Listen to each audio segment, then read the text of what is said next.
Assalamualaikum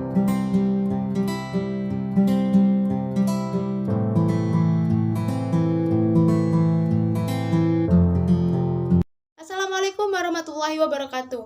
Kali ini saya akan membahas mengenai sifat biologi tanah dan biologi tanah. Sifat biologi tanah yang pertama ada bahan organik tanah yang terdiri dari plants, organic matter, and others, microbes, leaching, kelarutan mineral yang tidak larut, detoksifikasi logam beracun. Adapun peranan bahan organik di dalam tanah, yaitu memperbaiki sifat-sifat kimia tanah, memperbaiki sifat-sifat fisika tanah, dan yang terakhir memperbaiki biologi tanah. Yang kedua, makrofauna dan mikrofauna. Mikrofauna tanah yang pertama ada bakteri tanah yang terdiri dari spores atau koci, kedua rods atau bacilli, yang terakhir spirals. Adapun dua divisi utama bakteri tanah yaitu indigenous dan pendatang.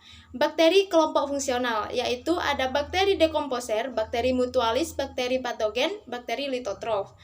Yang kedua yaitu fungi tanah. Tersusun dari hifa tunggal memanjang atau terkadang berkelompok membentuk miselium. Dinding sel tersusun dari kitin dan glusan. Reproduksi seksual spora dari fungsi dua nukleus. Reproduksi aseksual spora dari mengkoloni substrat segar. Dan pada kondisi tertentu, miselium menghasilkan spora bercabang dan hifa baru. Adapun 5 kelas fungi, yaitu yang pertama Oomycetes, yang kedua Zygomycetes, yang ketiga Ascomycetes, dan yang keempat Deuteromycetes, yang kelima Basidiomycetes. Yang ketiga Actinomycetes merupakan bakteri yang mirip jamur.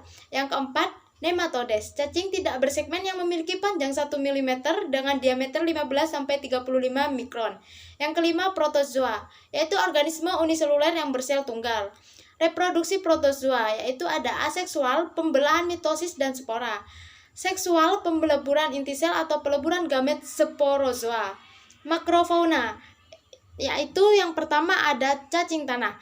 Peran cacing tanah mencerna bahan organik, mencampurkan bahan organik antar lapisan tanah, memperbaiki struktur tanah, meningkatkan aerasi dan drainase, mencerna dan menghaluskan bahan mineral, menyuburkan tanah karena kotorannya mempunyai kandungan hara tinggi.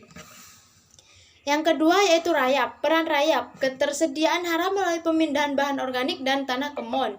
Kontribusi pada pertukaran oksida dan karbon dioksida, natrium, magnesium, dan lain sebagainya. Dekomposer selulosa kayu, penyedia makanan bagi organisme lain. Dan yang terakhir yaitu siklus N. Yang ketiga ada semut dan kumbang, mentranslokasikan dan pencerna bahan organik. Yang keempat yaitu Oribatid-mites, memakan mikroflora dan bahan tanaman dekomposer atau perombak bahan organik, membawa bahan tanaman ke atas atau ke bawah, memindahkan nutrien atau unsur hara, membawa makro dan mesofauna, membuat lubang-lubang atau lubang kecil dalam tanah. Kelima, ada hewan pengerat, yaitu menghaluskan ukuran bahan organik, mengumpulkan dan mengaduk tanah, memperbaiki drainasi dan aerasi. Dan sekarang masuk ke pembahasan biologi tanah, yaitu biologi tanah adalah studi tentang komponen hidup dalam tanah meliputi bakteri, jamur, actinomycetes, ganggang, dan fauna tanah lainnya. Biologi tanah erat kaitannya dengan proses fisika dan kimia tanah.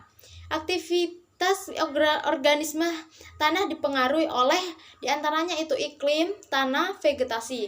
Yang berpengaruh terhadap biologi tanah yaitu ada tekstur biologi tanah, agregasi dan struktur biologi tanah, pori biji tanah, aerasi tanah, KTA, KTK tanah, dan yang terakhir yaitu pH tanah.